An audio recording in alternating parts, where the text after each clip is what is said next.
यो हाम्रो डिएक्सन कम्पनीको एउटा उत्पादन हो जुन यसमा फुड मेन्टोल प्लस एक्स्ट्रा गान्धर्म हालिएको छ, जसले गर्दा हाम्रो दाँतको लागि धेरै उपयोगी छ र दाँत मात्रै नभएर यसले धेरै काम गर्छ। यसले लगभग 50 भन्दा बढी काम गर्छ यसले। यसको प्राइस हो 81 रियाल डिस्काउन्ट प्राइस। तपाईँ हामीले डिएक्सन भित्रको सदस्यहरूलाई 81 रियाल पाउँछौँ भने हामीले बाहिरकोलाई यो डिएक्सन नन मेम्बरहरूलाई रेटर प्राइसमा हामीले पाउँछौँ होइन। यो 81 रियाल हामीले किन युज नगर्ने भन्दाखेरि यसको फाइदा हेर्नु पर्यो हामीले। एउटा फाइदा हो हामीले हाम्रो दाँत मल्ने होइन, सबैलाई चाहिन्छ। अर्को कुरा ब्लड आउँछ, त्यो ब्लिडिङ हुने काम यसले रोक्ने काम गर्छ।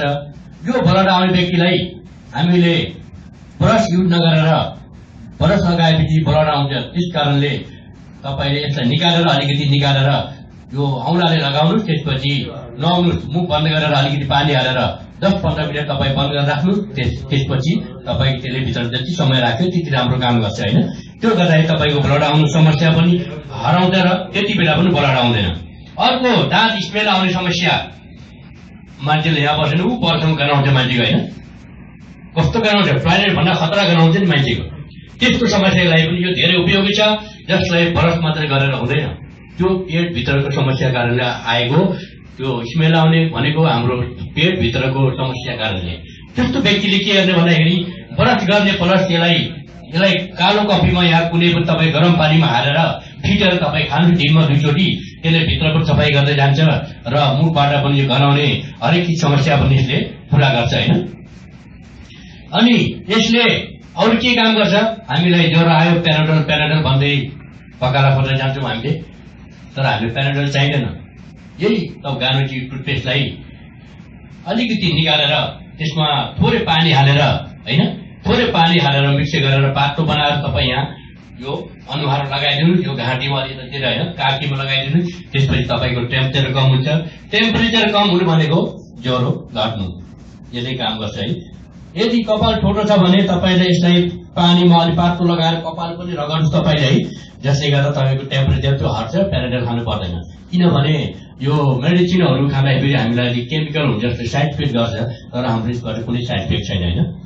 अर्को चाया हुने साथीले कपडा लगाएर भोर झर्छ, पुरै कपडा गरी लाग्छ होइन, कालो कपडा हुने झन् देखिन्छ, त्यस्तो समस्या आउँछ। त्यसको लागि अलिकति कनाए पनि भोर झरिहाल्छ, गाडी खाना पनि झर्न सक्छ, पानी पनि झर्न सक्छ अरूको। त्यस समस्यालाई पनि यसले काम गर्छ।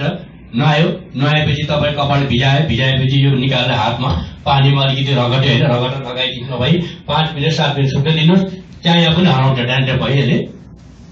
अनि अर्को कुरा लुतो आउने कतिजना मान्छेहरू हुनुहुन्छ यहाँ, कोही पनि हुनुहुन्न अहिले होइन।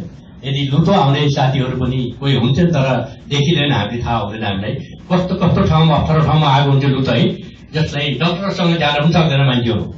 त्यस्तो व्यक्तिलाई पनि यही टुथपेस्ट गानुजी टुथपेस्टलाई अलिकति निकालेर तपाईँले पानी मिक्स गरेर लुतो आएको ठाउँमा लगाउन सक्नुहुन्छ। डन्डी फोहोर आएको ठाउँमा, दाद आएको ठाउँमा, तपाईँले घाउ खटिरा भएको ठाउँमा पनि यो तपाईँले सफा गरेर लगाउन सक्नुहुन्छ। यसमा घाउ खटिरा त्यहाँ धुलोहरू हुन्छ, सफाई गरेर यो लाउँदा तपाईँले डेली 2 टाइम लाउँदा राम्रो काम गर्छ होइन।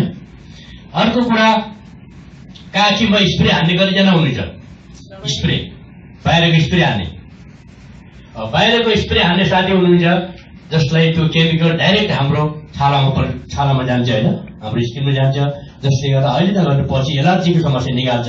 जसको लागि यही गानुजी टुथपेस्टलाई अलिकति ब्रस गर्ने जति निकाल्नुहोस् र थोरै पानी हाल्नुहोस्। थोरै पानी हालेपछि त्यसमा 2टा हातमा मलेर काखीमा 2टै काखीमा लगाउनु, तपाईँको दिनभरि गनाउँदैन, उताको पैसा पनि बच्यो है।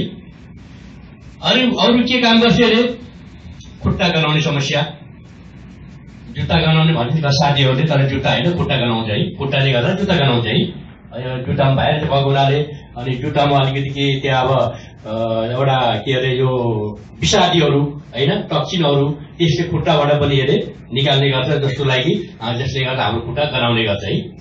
त्यस्तो व्यक्तिलाई पनि ड्युटी जानुभन्दा अगाडि, जुत्ता लगाउनुभन्दा अगाडि खुट्टालाई हाम्रो गानुजी साबुनले सफा गरेर त्यसपछि यो टुथपेस्टलाई हातमा लगाएर तपाईँले त्यहाँ तपाईँको खुट्टामा लगाउनु, त्यसपछि जुराब लगाएर जुत्ता लगाएर जानुहोस्। जुत्ता गराउने मान्छेले डेली जुराब चेन्ज गर्नुपर्छ। एउटै जुराब लाउँदाखेरि त्यो गलिसकेको हुन्छ, जसले गर्दा त्यो गन्ध झन् बढ्दै जान्छ। अनि अर्को कुरा, तपाईँले किचनमा सब्जी काट्दै हुनुहुन्छ, हात कट्ट काट्यो, कता त हुने? मेडिकल छैन, यहाँ त छ होला, तर दुर्गम ठाउँमा, अलिक विकट ठाउँमा, पहाडी इलाकामा हामीले मेडिकल क्लिनिक भन्ने ठाउँ पाउँदैनौँ। तर यसले फर्स्ट एडको काम पनि गर्छ है। यसले यो गानुजी टुथपेस्टलाई फर्स्ट एडको रूपमा घरमा राख्न सकिन्छ, किनकि यसले हात काट्ने बित्तिकै, तपाईँको हात काट्ने बित्तिकै तपाईँले यहाँ लगाइदिन्छ, अलिक बाक्लो पानी नमिलाएर ठ्याक्क लगाइदिन्छ, तपाईँको ब्लड पनि बन्द हुन्छ। यसैले ठिक गर्छ। तपाईँको 2 दिनमा तपाईँको चोक सबै 2 दिन 3 दिनमा यसले हात काटेको ठिक गरिदिन्छ यसले, होइन? भनेपछि हामीलाई पट्टी पनि बाँध्नु पर्दैन, बाहिरको औषध लाउनु पर्दैन, केही पनि गर्नु पर्दैन। हामीले मात्र बाहिरबाट लेप लगाइदिउँ, कपडा पनि पार्नु पर्दैन हामीलाई। अनि यसले काम त्यति गर्छ। यसले अर्को डायरिया हुने व्यक्ति टोयलेटमा बसे पनि 1 घण्टाबाट बाहिर निक्लिँदैन, लेट्रिन लाग्दैन। के अन्त त्यस्तो व्यक्तिलाई? टोयलेटमा बसेछ, कोहीले मोबाइल चलाएर बस्छ, कोहीले के अरे कम्प्युटर चलाएर बस्छ। डायरिया भनेको 2 घण्टासम्म पनि लेट्रिन आउँदैन त्यस्तो व्यक्तिलाई भनेर। त्यो डायरिया हुने व्यक्तिलाई पनि यही गानुजी टुथपेस्टको जति ब्रस गर्नुहुन्छ तपाईँले त्यति निकालेर गरम पानीमा हालेर खानुहोस्, या त कालो कफीमा हालेर फिटेर खानुहोस्। यो खान मिल्छ है, यसमा केमिकल छैन, फ्लोरिडहरू कुनै केमिकल छैन। यो फुड मेन्टोल छ र प्लस गानुदरमा छ, यसलाई खान पनि मिल्छ हामीले है। भनेपछि यसमा मसरुम पाउडर, रातो च्याउको धुलो हालिएको छ यसमा, होइन?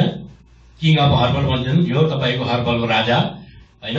यो गानुदर्माको धुलो पनि यसमा मिक्स गरिएको छ, होइन? जसले गर्दा कुनै साइड इफेक्ट छैन। यदि तपाईँले ड्युटी जानुभयो, कोही पाहुना भएर घर जानु, बिहामा पार्टीमा जानुभयो, तपाईँलाई छेरपाटी लाग्यो, पेट खराब भयो, कता जाउने? यो त ब्याग हुन हालेर जान्छ। मेरो हर ब्यागमा हुन्छ यो टी क्रिम, र यो जहाँ जाँदा मेरो ब्यागमै हुन्छ एउटा एक्स्ट्रा। युज गर्ने रुममा छ, यो एक्स्ट्रा हुन्छ। किन? धेरै काम चाहिँ बनाउन थाहा छ नि त। त्यति बेला तुरुन्तै एउटा हाम्रो लिडर हुन्छ, हाम्रो टेक छ, अस्ति त्यहाँ के अरे त्यो बरटर खाने बेला पेट चाहिँ खराब हुन आएछ। अनि मैले पेट खराब हुनलाई के गर्ने, अब कहाँ जाने हो भनेर, डिएसन छ नि त, त्यहाँनिर अब किनेर लगाउनु भन्दाखेरि मसँग छ, होला कफी ल्याउनु भयो, यति टुथपेस्ट हालेर घोटेर खाइदिनु भयो, 15-20 मिनटपछि त ठिक भयो। जानेर पनि युज गर, अब अल्छी लाग्यो के गर्ने भन्नुहुन्थ्यो। त्यही हो, हामीले जानेर पनि हामीले युज गर्दैन, यसलाई थाहा छ, तर हामीले प्रयोग गर्दैन, मात्रै बर्ष गर्ने काम गर्छौँ, होइन? यसले पेट खराब भएको पनि ठिक गर्छ, होइन? अरू कुरा, तपाईँलाई ब्युटी पार्लर जाने साथीहरू हुन्छ, धेरै साथीहरू, लेडिजहरू, जेन्ट्सहरू ब्युटी पार्लर गएर बङ्गालीहरूले 50,000 लिएर अच्छा ठिक फेस पुरा व्हाइट कराटेका भन्छ, 50,000 लगाए आज बिहा है। मैले भने अब किन 50,000 खर्च गर्ने? एउटा टुथपेस्ट र एउटा तपाईँको साबुनले तपाईँको, या त यो फेस वासले, दुईटाले मात्रै, दुईटा सामानले मात्रै हाम्रो ब्युटी पार्लरको काम गर्छ। किन? यो हाम्रो फेसको लागि पनि यो साबुनले मुख धोएर तपाईले राख्नुहुन्छ, या त यो साबुनलाई मुख धुनुहुन्छ, सफाई गर्नुहुन्छ, 5 मिनट सुक्न दिनुहोस्। यसलाई 5 मिनटपछि क्लिन गर्नुहोस्। फेरि यो टुथपेस्टलाई पनि अलिकति निकालेर थोरै पानी राख्नुहोस्। पानी राखेर फेरि त्यसलाई आँखामा नलाउनु होला, पिरो हुन्छ, पुरै यो मुखमा लगाउनुहोस्। ल 10 मिनट 15 मिनट साँझ लाएर बिहान धुनुहोस्। डेली तपाईँको फेस कस्तो हुन्छ? त्यहाँ ब्युटी पार्लर जानुभयो, तपाईँको फ्यामिलीलाई पनि फेयर लभली, जो कहाँ दुनियाँभर काट्ने साट्ने यता कहीँ पनि जानु पर्दैन है। राम्रो फेस भयो भने भइहाल्यो। हामीलाई नेचुरल फेस चाहिएछ। बाहिरको तपाईँको प्रडक्ट युज गरेर 6 महिना छोड्नु भयो भने पुरा बिग्रिन्छ, तर यसले हाम्रो बिग्रिँदैन। यसले तपाईँ 6 महिना 1 वर्ष छोड्नुहोस्, लगाउनु छोड्नु, यसले बिग्रिँदैन हाम्रो, किनभने यो नेचुरल छ, एउटा यो प्राकृतिक हिसाबले एउटा अर्ग्यानिक हो, जसमा केमिकल पनि हालिएको छैन, होइन? यसले हाम्रो मानव शरीर मात्रै काम नगरेर यसले जनावरको लागि पनि काम गर्छ। एउटा कुखुरा घरमा पाल्नु भएको होला, कुखुरा झोक्रियो भने के गर्छ? हामीले त मर्छ भनेर काटेर खाइहाल्छ, होइन? मर्यो भने खानु मिल्दैन, पहिले काटेर खानु पर्यो। तर कुखुरा झोक्रेको लागि पनि यो तपाईँ गानुजी टुथपेस्ट पनि हालेर दिनुभयो भने, खायो भने कुखुरा झोक्रिने पनि ठिक भइहाल्छ। अर्को बाख्रालाई उपहार चल्छ, जुम्रा हुन्छ, छेरपाटी लाग्छ, त्यो पनि हो, यो बाख्रा मर्यो भने घाटा लाग्छ मलाई, यति 1000 रुपियाँ काटेर खाइदिउँ भन्ने हाम्रो एउटा गाउँघरमा यस्तो हुन्छ नि, होइन? दबाई गर्ने चलन हुँदैन पशुहरूले पहिला पहिला अहिले त अलिअलि गर्ने गर्छन् है दबाई होइन। त्यति बेला त्यो बेला पनि हामीले यो टुथपेस्टलाई पनि बाख्राको एउटा भाँडामा तपाईँले यति यति निकालेर हालेर घोलेर दिउँ, बाख्रालाई पनि यसले काम गर्छ।